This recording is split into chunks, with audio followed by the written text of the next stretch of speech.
Okay, magandang gabi sa atin lahat. Nandito po kami ngayon sa pamamayan Sister Marilo Casido para sa Home Bible Study dito po sa Alak. Bago po natin umpisan yung ating gawain, kantayin muna natin yung ating panimulang awit, no? Give us a clean hands, followed by opening prayer by Sister Jacqueline Motea. Okay, let's sing the song, Give Us a Clean Hands.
sa mga kasalanan po na nagawa po namin sa harapan mo.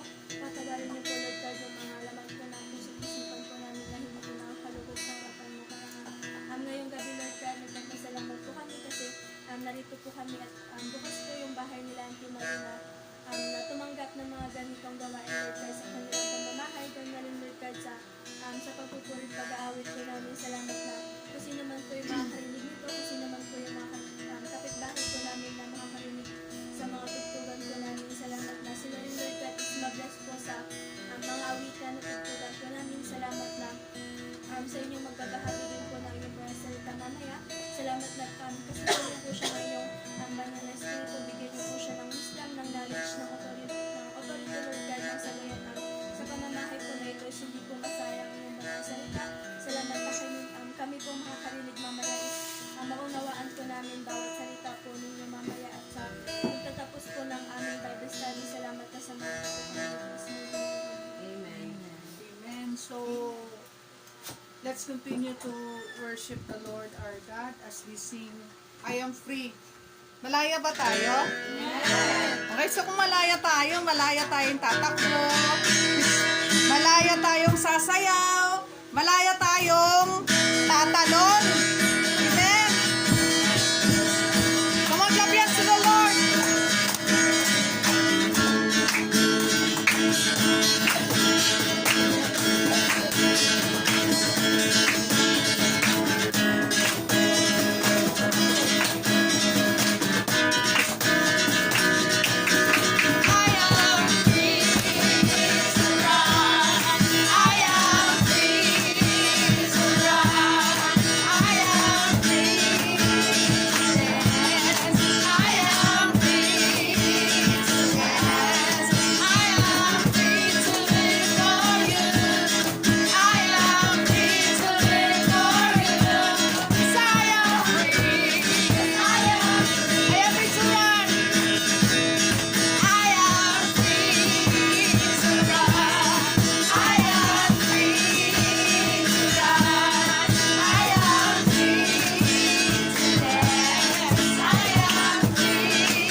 worship the Lord our God as we sing above all. Move in our midst, Lord Jesus.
Lord Jesus.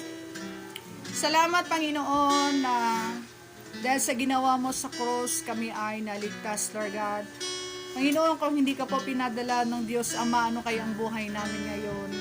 Salamat, Lord, na hindi na namin kailangan na pagpakahirap pa para kami ay maligtas.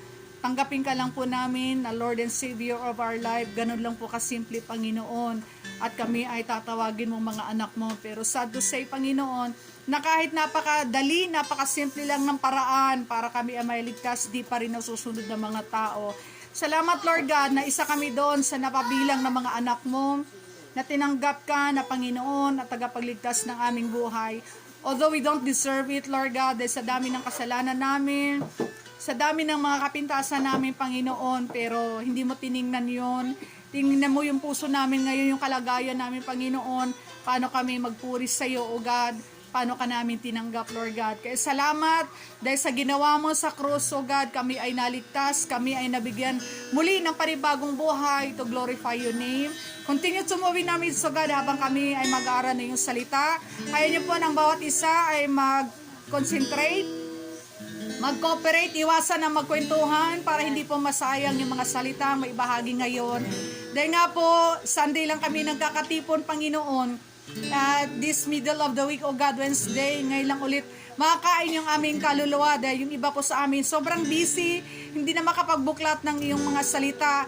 Kaya we will grab this opportunity na muling mapakain ang kaluluwa po namin, Panginoon. Salamat, walang umpisa hanggang sa kami ay matapos. Samahan niyo po kami, O God. In Jesus' mighty name. Amen and amen.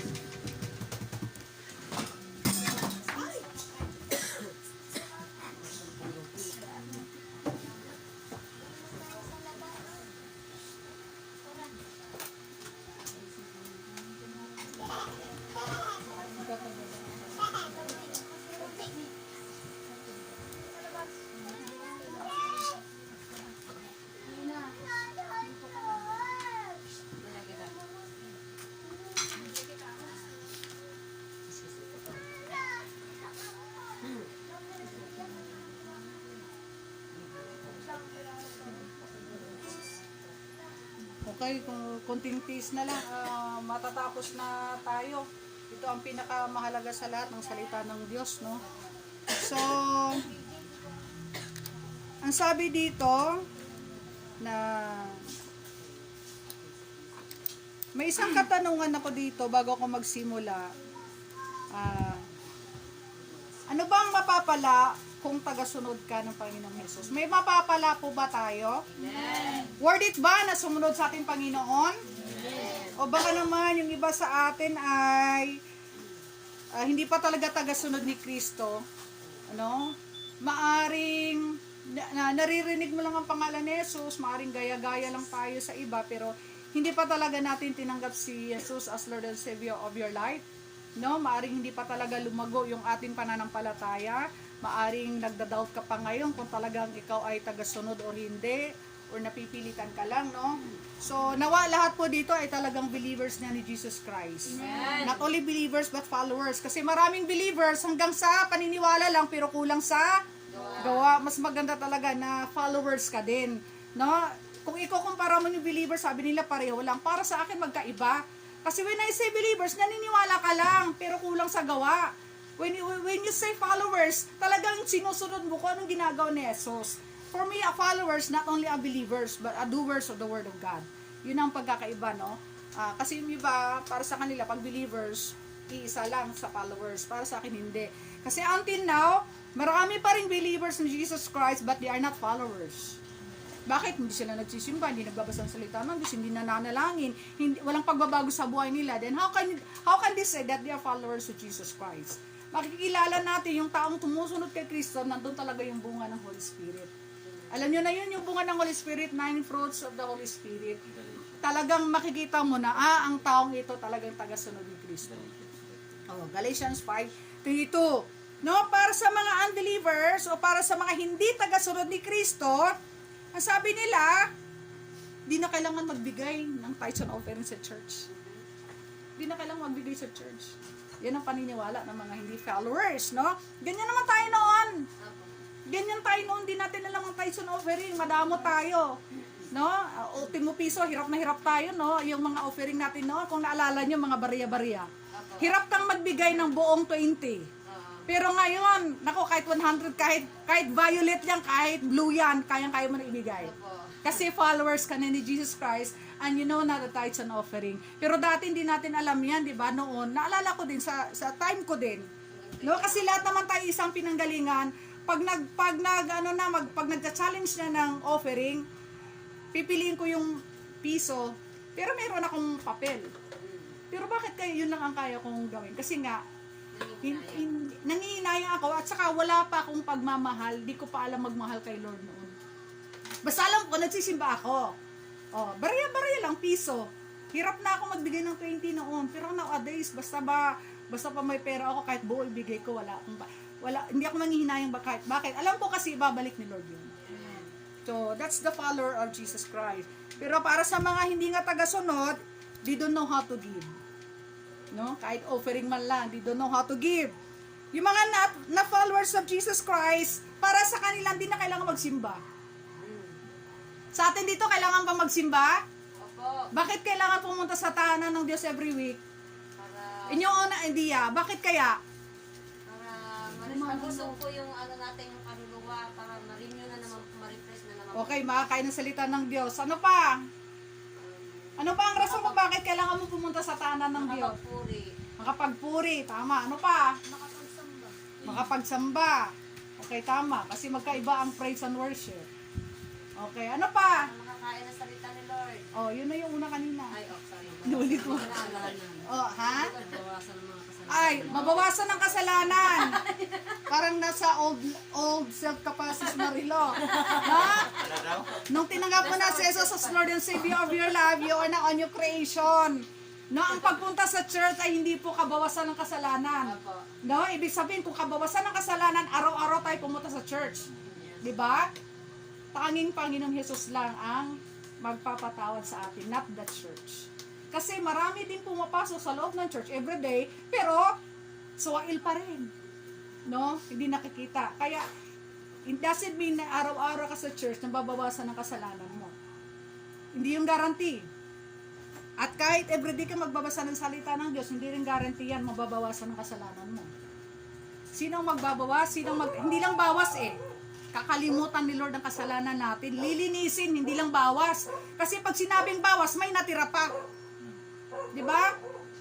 As long as tinanggap mo si Lord as si Jesus as Lord and Savior of your life, wala na yung old self mo, you are now a new creation.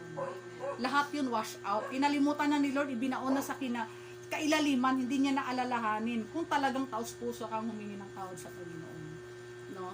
So yun, walang bawas, kundi total talaga cleansing pag sumunod ka kay Lord.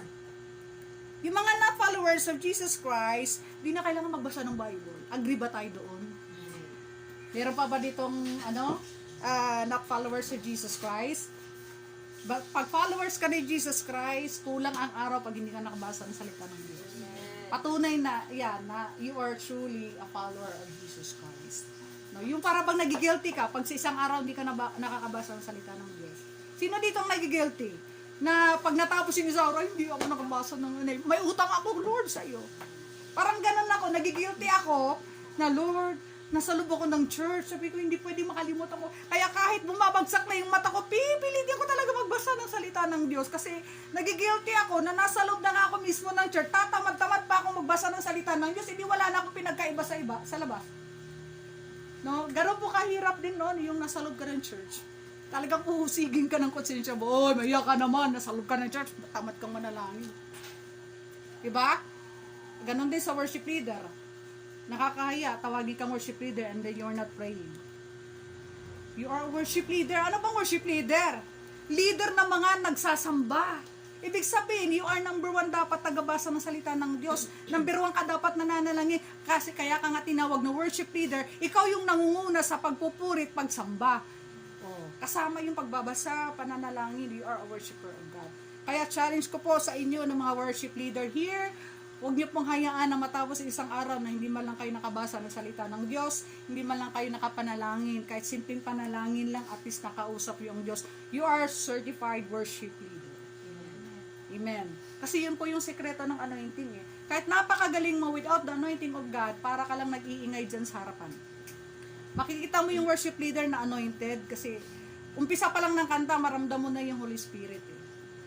No? Kaya kung gusto mo maging powerful worship leader, kung gusto mo maging anointed means power, fire. Maraming klase ay anointing eh. Fire or power, that's anointing. Lahat niya is called anointing. Para sa mga hindi tagasunod ni Kristo, di na kailangan manalangin. Meron pa ba dito yan? Di na kailangan manalangin, alam na ni Lord yan. Ganun ba tayo? Naku, lalo na pag may problema, mas lalo akong didikit sa Panginoon. Alam niyo po ba? Pag maraming problema, mas maraming oras ang ginugugol ko sa prayer. Mas marami akong iiyak pag maraming problema. Kaya sabi ko, Lord, nakakatulong din yung may problema. Bakit? Mas nagiging closer ako sa'yo. Pag walang problema, easy lang ang buhay. Wala ka problema ang iniisip eh. La problema, okay lang. Gala dito, gala doon. Happiness dito, happiness doon. Pero try mo kapatid, kung may problema ka, gusto mong lumapit sa Panginoon. Kaya ang problema, hindi yan dapat dinidibdib. Dapat pang magpasalamat. Kasi dahil sa problema na yan, hinahanap mo si Lord. Lalo na pag broken hearted ka, wala kang iiyakan kundi si Lord. Lalo na pag wala ka ng pera, Diyos ko, yun yung time na didikit ka kay Lord kasi takot ka. No? Si Lord dapat unahin natin. Doon ka kay Lord umiyak. Huwag muna sa tao. Pangalawa na yung tao. Pag may problema tayo, huwag agad sa tao takbo. Unahin mo muna si Lord. Umiyak ka muna kay Lord. Humingi ka ng guidance. That's the way. Igagayad ka niya kung sino yung taong lalapitan mo. Tulad kagabi. Di kami nakakatulog ni Lovely. Nag-uusap kami ng mga problema namin. Lovely, pariho tayo. Kagabi, pasalamat ako na hindi natutulog si Mike sa church. Bakit? Pag wala kasi siya, doon ako humahagulhol sa totoo lang. Pag mag-isa ko lang, sabi ko, Lord, parang wala kang kaagaw ngayon, Lord. Solong-solo mo oras ko ngayon. Kaya pag tahimik na, tulog na ang lahat, that's the time nandun ako sa gitna. Doon, balik ako doon sa loob ng church, natutulog. Kasi felt secured ako doon sa loob na para bang nababantayan ko yung tahanan ng Diyos. Kasi pag doon ako sa kwarto, pusa ang pumapalit doon sa loob ng sabi ko, Lord, parang di ko gusto yung may pusa doon na nagstay, yung iniihian, tapos meron kasi akong doon na mismo sa ibabaw ng mixer, tumae yung pusa. Galit na galit ako sa pusa. Sabi ko, iniingatan ko yung tahanan ng Diyos, tapos tataihan mo lang, simula ngayon, dito na ako matutulog. Lagot ka sa akin, pag nahuli kita, pupugutan kita ng ulo. Yung alagang-alaga mo yung loob. Ang maganda kasi, advantage kasi pag doon ako natutulog sa loob mismo ng church, gabi-gabi ako nagwawalis, malinis ang church. Pero nung napansin ko na bumalik ako sa kwarto, parang napabayaan ko yung loob ng church, pusa ang pumalit. Lord, hindi ako papayag na bababuyin lang. Pusa na nga, binababoy pa yung church. Hindi ako papayag, Lord. Ayoko ng ganyan, ayoko ng madumi sa loob ng church. Kaya simula ngayon, Lord, balik ako sa loob para mabantayan ko yung tahanan mo. Di bali nang magkalat sila doon sa kusina, sa kwarto ko, wag lang ang tahanan mo. Kaya nung bumalik ako doon, parang sumigla ulit yung church. Parang kulang lang sabihin, ay salamat nak, nandito ka sa loob, binantayan mo. Kasi nga hindi maganda sa akin yung inaalagaan mo, dinadawdihan mo pa yung sahig, and then makikita mo na lang pusa ang nakatira. Kaya hindi ako papayag doon, nababuhi ng church mo. Kaya ngayon balik ko ako doon. Kaya lagi ko sinasabi, parang masaya ako pag mag-isa sa church kasi nga, ayoko kasi na nakikita nila akong mahagulho, yung nagpo-prostrate doon sa gitna ng pulpit, yung talagang, meron kasi akong ginagawa na hindi nila nakikita, na gusto ko ako lang at si Lord yung nakakaalam. Kaya pag walang tao doon, para bang opportunity sa akin na, Lord, opportunity ko na ma-one-on-one kita. Wala, kahit na lumubo pa yung sipong ko, ang sarap sa pakiramdam na, yung problemado ka, ang bigat-bigat, tapos si Lord lang ang kasama mo. At sabi ko, Lord, napapagod na ako sa yung napagod ka na sa malungkot ka na lang lagi, napagod ka sa pag-aalala ng mga problema, Lord, parang babaguhin ko yata yung style ko, Lord, kasi parang lagi na lang ganito. Itong may problema ako, nalulungkot ako, nag-alala. Ngayon siguro, hindi ko nga iisipin yan, bahala ka na bukas, Lord. Basta makakasumpong ako ng pagpapala bukas. Hindi ako nakatulog kagabi. Yung maaga akong nagising. 5:00. Buti na lang wala siya doon. Nung dumating siya, wala na ako doon. Hindi niya alam na parang na-solve yung problema ko, no? Problema naman ni Lovely na-solve, no? Parang isang bato, dalawang natamaan. Sabi ko, talagang si Lord, pag inuna mo siya, yung mga verse ninyo na imposible sa tao. Imposible sa tao, posible sa Diyos. Pag ipinagkatiwala mo talaga yung alalahanin mo, tama yung 1 Peter 5:7 na cast all your cares upon Him for He cares for you. Kasi hindi naman hayaan ni Lord na mapahiya ka. Meron at merong kaparaanan ang Diyos. Kaya kung hindi ako nananalangin, kung hindi ako nagbabasa ng salita ng Diyos, siguro hirap na hirap tayo hanggang ngayon. No? Kaya dahil sa mga salita ni Lord, dahil sa pakipag-usap natin sa Kanya through prayer, marami ng himala si Lord na ginawa sa buhay mo. Kaya bakit ka pa magtatampo sa Kanya? Natikman mo na ang kabutihan ng Diyos, pinatikim na ni Lord yung himala sa'yo. And then, pag bumalik na naman yung problema mo, parang dumidistansya ka na naman sa Kanya. Parang sinisisi na naman natin siya. Which is wrong.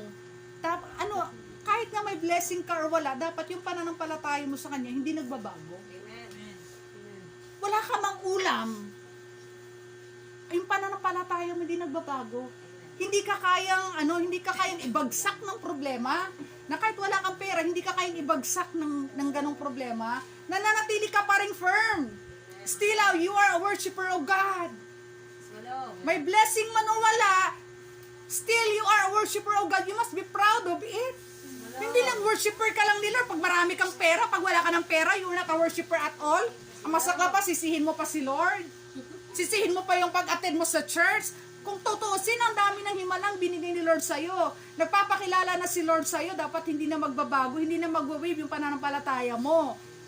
Kasi ang buhay natin, di ba ang pagsunod kay Kristo, hindi naman nangako si Lord na pag sumunod ka sa akin, bed of roses. Pag sumunod ka sa akin, hindi ka na magugutom. Pag sumunod ka sa akin, hindi ka maubusan ng pera. May sinabi ba si Lord? Walang sinabi si Lord. Ang sabi nga niya take up your cross and follow me. Ano yung cross na yan? Yung mga kabigatan natin problema. No? At buhatin natin yung sabi ni Mike na may nabasa rin siya kagabi na take my yoke upon you, di ba? Sabi mo, buhatin mo yung aking pamatok. No? Yun ang verse na binigay sa kanya. Kasi yung pamatok natin sobrang bigat, no? Baba mo yan, dali mo yung pamatok ni Lord para gumaan ang buhay natin. So, this is a wake-up call for all of us na we are a true follower of Jesus Christ. Hindi lang tayo follower ni Jesus Christ pag masaya ang buhay. Hindi lang tayo follower ni Jesus Christ pag marami tayong pera. Pag tuyo ng ulam mo, you're not a follower of Jesus Christ anymore. Follower ka lang ni Christ pag may lechon manok, pag masarap ang ulam. Dapat hindi ganon. Yung ating pananampalataya, patatagin natin. Hindi nagwe-waveyang. Meron tayong firm foundation si Jesus Christ. No, na kahit anong shaking na ginagawa ng mundo, nananatili kang nakatayo. Matatag ka. Kahit broken-hearted ka, matatag ka pa rin dahil si Lord ang pinagsisilbihan mo eh. Pag si Lord ang number one sa buhay mo, yun paulit-ulit ko sinasabi, mawala man yung mga tao sa paligid mo, hindi ka natitinag, strong ka pa rin, firm ka pa rin. Bakit si Lord naman ang pinupuri mo, hindi naman tao? Yung mga taong kinatatakutan mo, kaya ba niyang ibigay ang kapayapaan? Kaya ba niyang ibigay yung kagalakan? Kaya ka ba niyang pagalingin? Kaya ka ba niyang bigyan ng pabor? Hindi. Dapat nga si Lord talaga ang number one sa buhay natin. Dahil He is the source of everything. No? As a follower of Jesus Christ, no, meron namang kapakipakinabang sa pagsunod natin kay Kristo. Kasi si Lord, ayaw din naman niya na susunod ka sa Kanya pero wala kang mapapala. Meron at meron kang mapapala. Kaya hindi totoo na pagsunod natin kay Kristo ay wala tayong mapapala. Malaki po ang mapapala natin. Unang-una, binago ka niya. Tingnan mo yung sarili mo ngayon. Ano ka ba dati compared ngayon? O diba, malaking mapapala na pala mo kay Lord. Dati hindi ka naman pala simba Pero ngayon tingnan mo, namimiss mo ng church kahit linggo hindi ka nagsisimba, nagigilty ka. Dati hindi ka marunong magbasa ng salita ng Diyos, pero ngayon hinahanap ka ng salita ng Diyos. Nagkaroon ka ng kapayapaan, no? Si Pastor Mike na lang pong tingnan ninyo kung wala siyang napapala sa pagsisilbi niya, no? Nung nakita nga ni Jaren yung picture niya sa NBI, tawang-tawa si si kumuha ng voter certification, tawang-tawa si Jaren. O, Jaren, kakibayan yan. Noon yan, hindi siya nagsisibi kay Lord. O, tingnan mo nga, itsura niya ngayon, nagsisibi na kay Lord. Kaya malaking napapala niya. Ang pangit na. Oo. Nang hindi pa siya nagsisibi sa Panginoon, nung hindi pa siya follower ni Jesus Christ, hindi naman siya marunong mag-gitara, hindi siya marunong mag-bass, hindi siya marunong mag-organ. Drum lang ang alam niya, yung grade 1 na drum pa. Yung pang grade 1 na beat, yun ang alam niya. Pero nung naging follower na siya Jesus Christ, in-anoint siya ni Lord. Oo, marunong siyang kumanta pero hindi siya anointed noon. Ngayon medyo may anointing na. No? At ipag-pray natin na balikan niya yung pagsa-Sunday school teacher at balikan niya yung mag-preach kasi nagawa niya na yan. Kaso natalo siya ng kaaway kasi ang rason niya hindi siya fluent sa Tagalog. No, namimilipit ang dila niya. Nagpatalo naman siya, nandun na siya eh. Eh sabi ko, challenge ko siya. Ngayon malalampasan ka na ni Jaren, nagsisimula na si Jaren. Ikaw pa orong, si Jaren naman pataas. Papayag ka ba? You are a pastor of the church. Dapat ikaw yung number 1 preacher. No? So, challenge ko siya. As a follower of Jesus Christ, meron po tayong mapapala, kapatid. Meron tayong tinatawag na multiplied blessing. O, nagmumultiply ba yung blessing natin? Tingnan natin sa Marcos 10:28-30.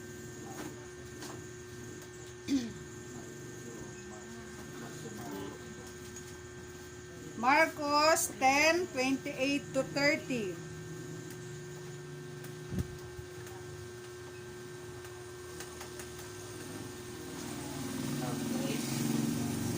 (28-30). Marcos 20. 28 at 10.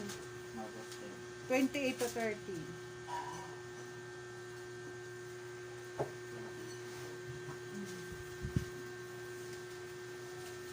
Marcos 10:28-30.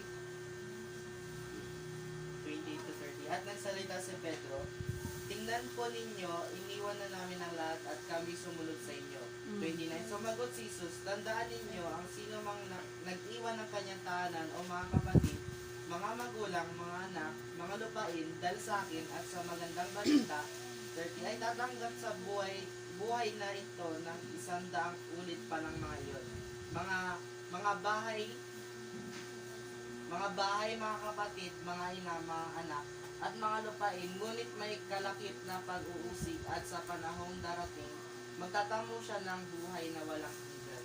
Okay, ang pangako ng Diyos sa mga tagasunod ni Kristo, hindi lang times 2 ang blessing ng pangako ni Lord, no? Ang sabi dito sa Mark 10:28-30, meron akong verse diyan na I think that's verse 29. Ang sabi ni Jesus, tandaan ninyo, ang sino mang nag-iwan ng kanyang tahanan o mga kapatid, mga magulang, mga anak, mga lupain dahil sa akin at sa magandang balita, that's the Bible, ay tatanggap sa buhay na ito ng 100 ulit pa ng mga iyon. 100 times. Kita natin? Hindi lang 10%, hindi lang 20%, hindi lang 30, 50, pero 100 times pangako ng Diyos yan. That's why we need to claim it. Maaring this is your first time to read this verse. Claim it now dahil tagasunod ka ni Kristo. Iniwan mo lahat to serve God. Nang dahil sa salita ng Diyos, iniwan mo. Kaya yan ang pangako ng Diyos sa atin. Mark 10:28-30. Hindi pa tayo masaya na ang ating paglilingkod sa Panginoon, meron palang blessing. 100 times blessing. Hindi po, sinabi mismo ni Jesus yan in Mark 10. Ulitin ko ha. Tandaan ninyo, ang sino mang nag-iwan sa kanyang tahanan, iniwan ng tahanan to serve God, o mga kapatid, yung kanyang pamilya, ang naging pamilya niya is yung mga members ng church niya, mga magulang, mga anak, mga lupain. Dahil sa akin at sa magandang balita, ay tatanggap sa buhay na ito ng 100 ulit pa ng mga iyon. 100 ulit means 100 times. Hindi ba tayo masaya? Na yung pagsisikap natin, yung mga itinanim natin ngayon, tayo din nangaani pagdating ng panahon.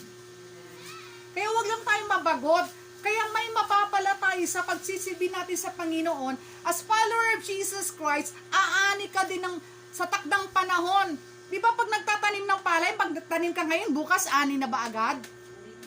Maghihintay ka pa ng 3 to 4 months bago ka makaani. Ganon din ang pagsisibin natin sa Panginoon.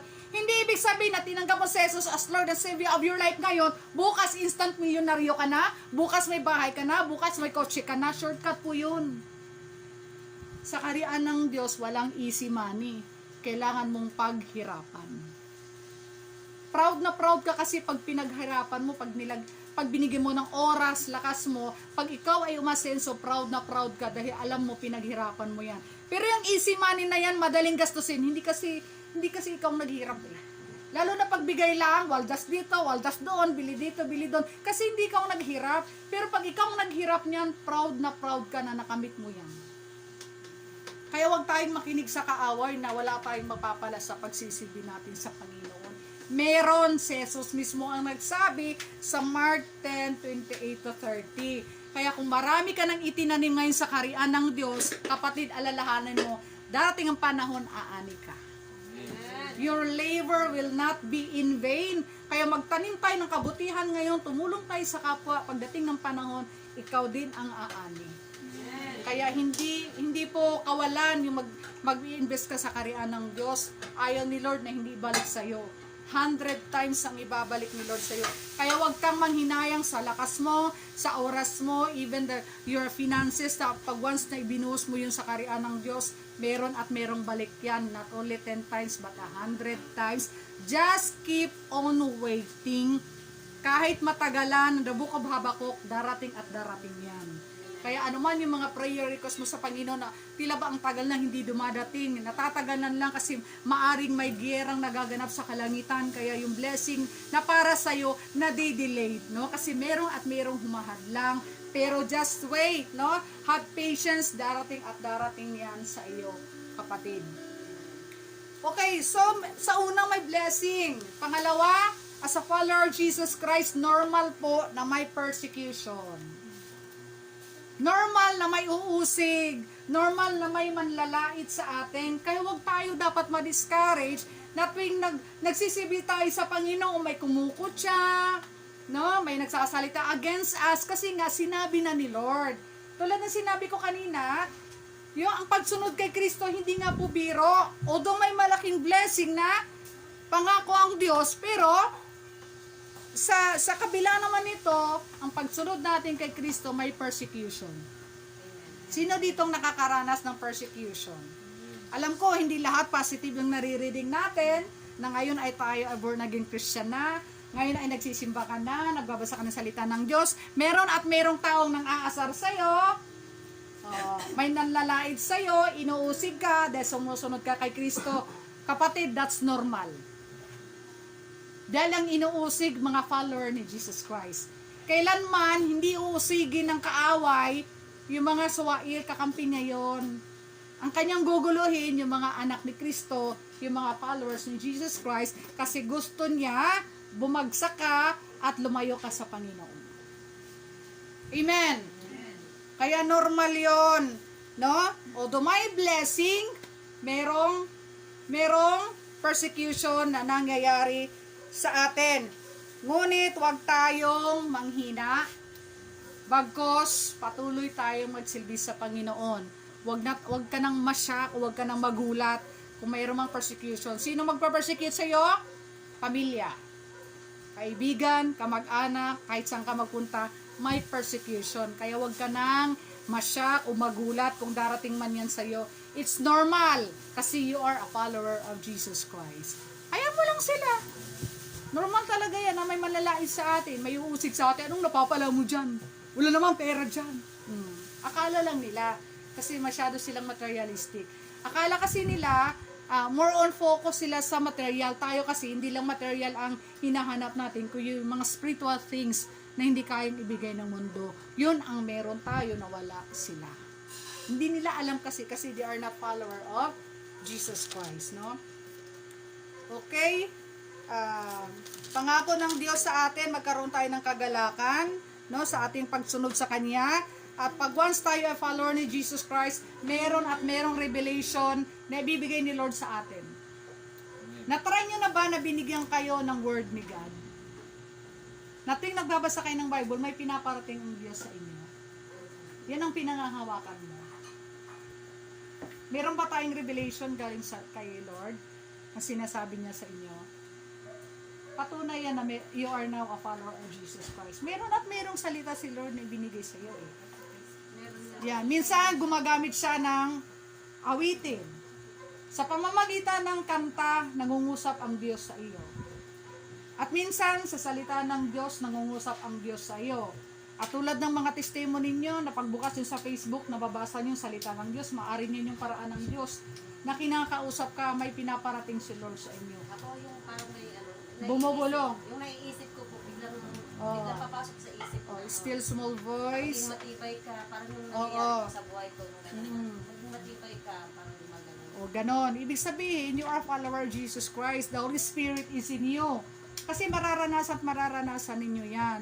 So maraming paraan si Lord na nakikipag-usap sa iyo. So kung di nyo yan nararanasan, kapatid, maaaring hindi ka pa talaga follower ni Jesus Christ. The Holy Spirit was not yet in you. Kasi yung mga bagay na yan na very unusual, mararanasan yan ng mga follower of Jesus Christ. And then, ang pangako ng Diyos, meron tayong eternal life. Kaya, to be a follower of Jesus Christ ay meron kang mapapala. No? Malaki ang mapapala sa mga follower of Jesus Christ, magkakaroon ka ng eternal life. No? Ano ibig sabihin ng eternal life? Alam ko lagi ninyong itong naririnig. Ano bang ibig sabihin ng eternal life? Buhay na walang hanggan. Okay, tinagalog mo lang. Anong ibig sabihin niya? Eternal life. Okay. Pag sinabing eternal life, eternal life, buhay na walang hanggan, ano bang ibig sabihin nun? Yung, Sige nga, paliwanag ninyo. ano po, The followers of Jesus Christ, pinangako ng Diyos na makakaroon ng eternal life. kasama na po natin ang ating Panginoon. Eternal life. Kasama na natin si Lord ngayon, di ba? Nakasama natin yung mga... Oo. Pag sinabing eternal life, ano ibig sabihin? Kahit namatay ka na, mabubuhay ka pa rin sa kabilang ito. Yes. Pag sinabing eternal life, yung kamatayan mo dito, physical lang. Wow! Bato! That's, ang ibig sabihin ng eternal life, kahit namatay ka na dito, ang namatay lang naman yung physical katawan mo, pero yung kaluluwa mo, pupunta sa langit. Buhay na walang hanggan ang tawag doon. Buhay ka dito, buhay ka sa langit. Tawag doon, eternal life.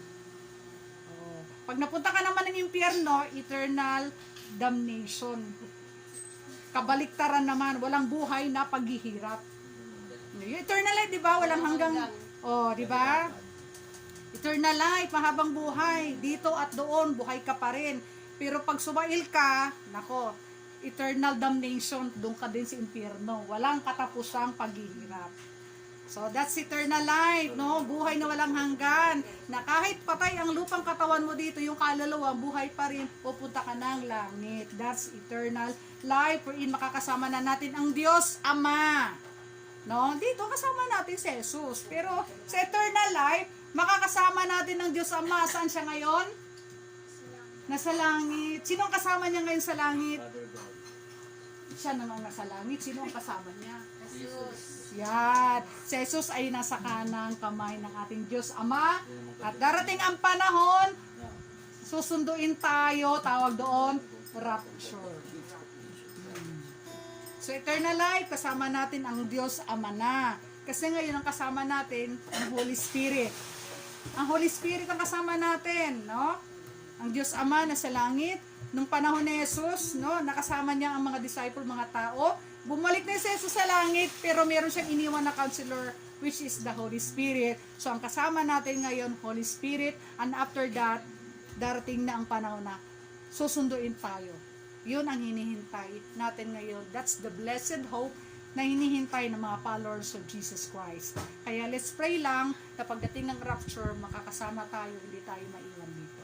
Amen. Amen. Tanong, are you followers of Jesus Christ? Amen.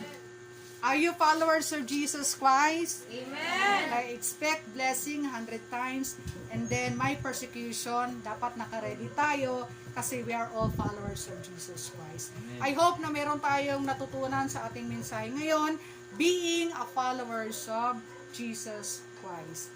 Okay, tayo tumayo lahat. Kantahin ulit natin yung... Alam mo yung, sir, no, yung Come Holy Spirit, follow me now. Yeah. Then after that, partner tayo, prayer.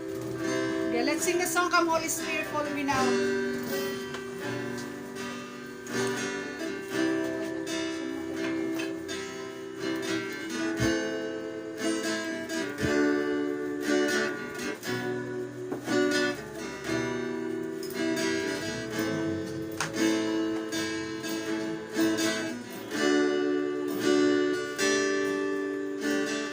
Come, Holy Spirit, follow me now. I need your anointing, come me back. I love you, Holy Spirit, you captivate my soul, and every day I grow to love you more. Come, Holy Spirit. Come, Holy Spirit, follow me now. I need your anointing, come in your power. I love you, Holy Spirit, you captivate my soul, and every day I grow to love you more. I'm reaching for your heart, you hold my life in your hand, drawing me closer to you. I feel your power in you.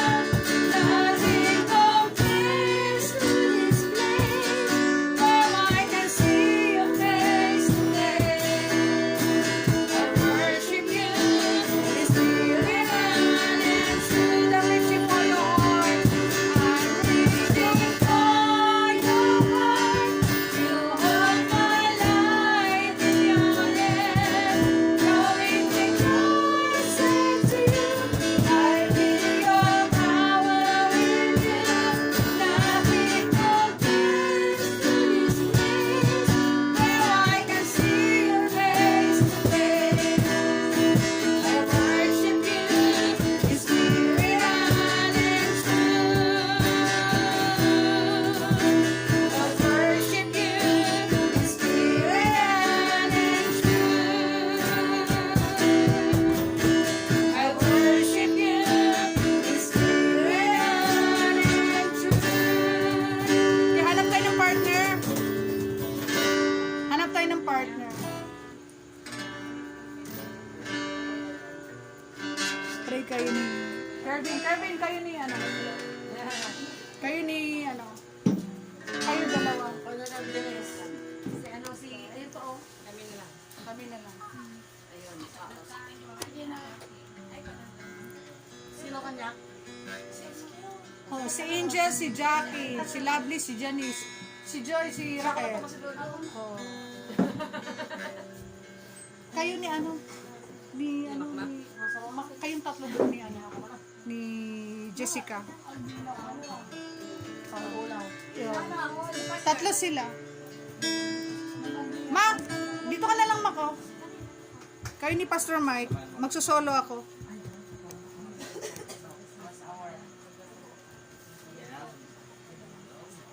Oh. Partner kayo.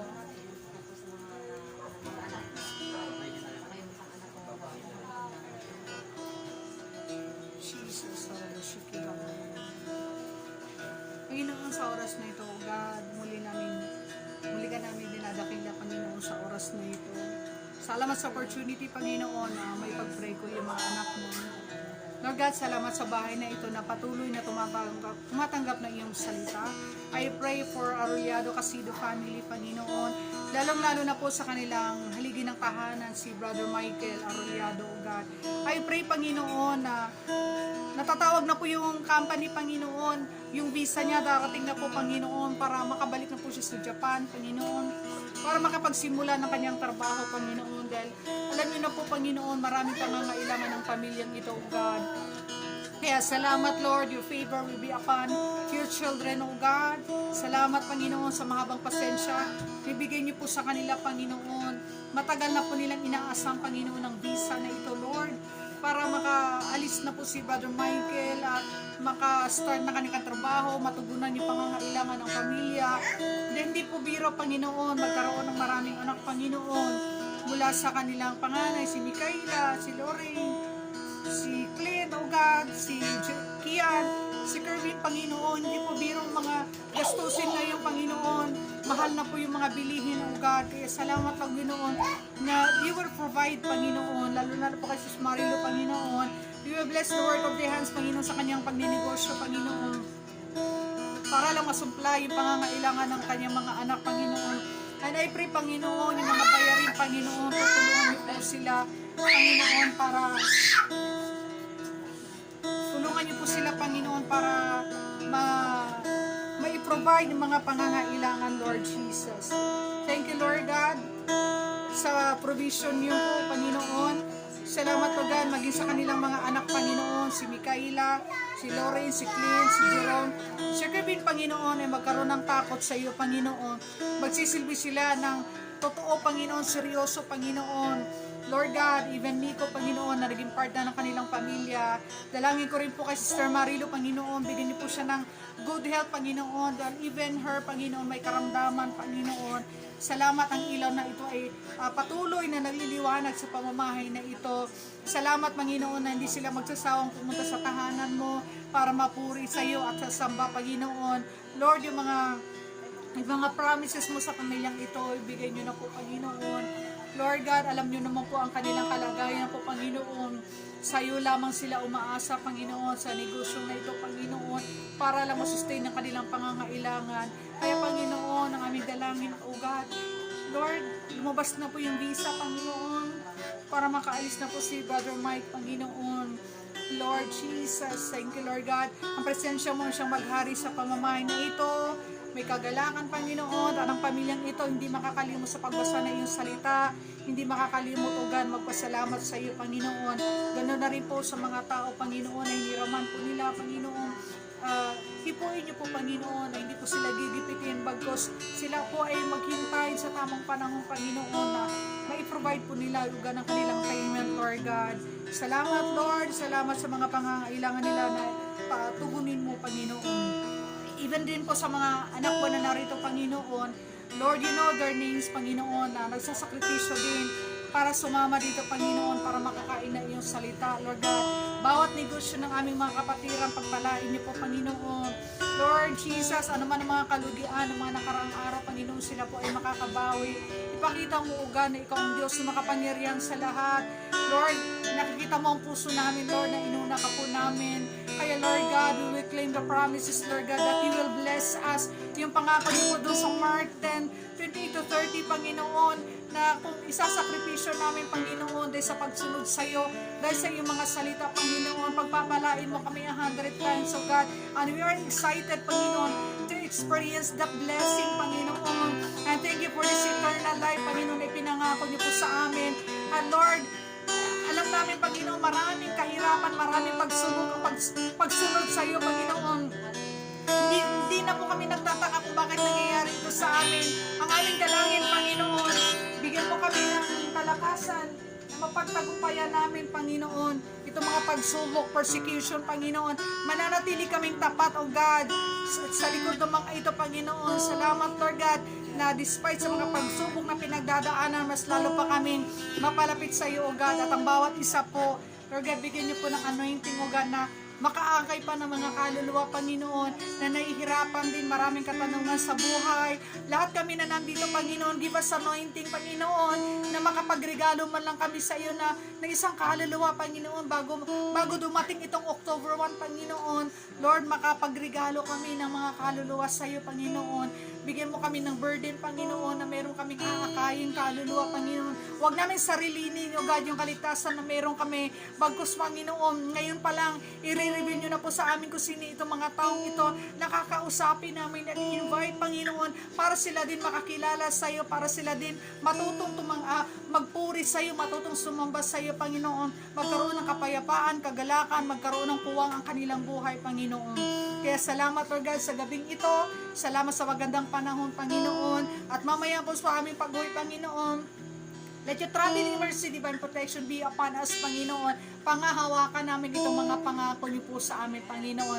Lord, salamat sa kagalakan, kapayapaan, Panginoon, sa aming pag-uwi. Lord, may mga himala kang gagawin sa buhay namin, Panginoon. Hindi kami magsasawang magpuri sa iyo. Hindi kami magsasawang mag-aaral na iyong salita dahil hindi namin kaya kung wala ka, Panginoon. Maging sa mga mahal namin sa buhay na wala po dito, pakaingatan niyo rin po sila, Panginoon. Lahat po ng aming mga declaration sa gabing ito, Lord, we believe, we receive it in Jesus' mighty name. Amen and amen.